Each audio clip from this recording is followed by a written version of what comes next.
I'm going to start with a question about cultural Christianity. And on this one, both of you can respond how you'd like.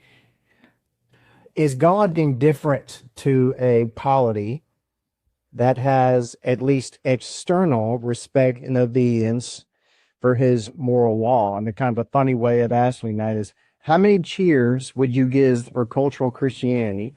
None, one, two, or three? All right. Dr. Wilson, we'll start with you. I give 3 cheers. Is this on? So you tricked me. It's not fair. I'm reclaiming my time. So, no, just kidding. I get 3 cheers for cultural Christianity. And because I think cultural Christianity is informed by the mores. It is a product of the habits of the heart. It is a reflection of the whole moral and intellectual character of the people.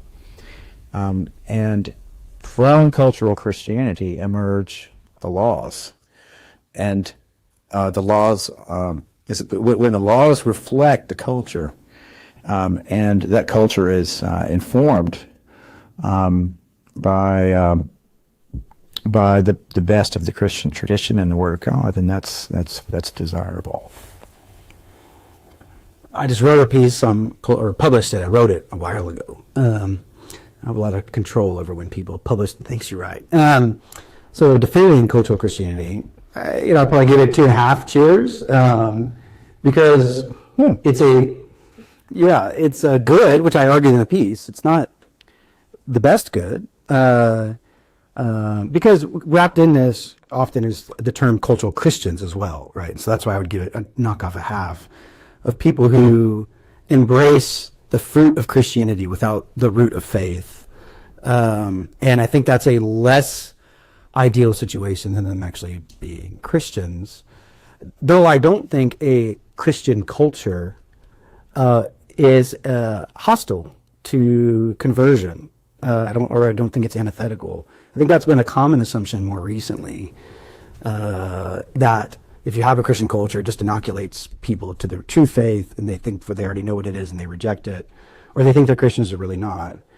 I think it can habituate you to, if you have a theology, if you have to pair your revivalism with virtue ethics, I think.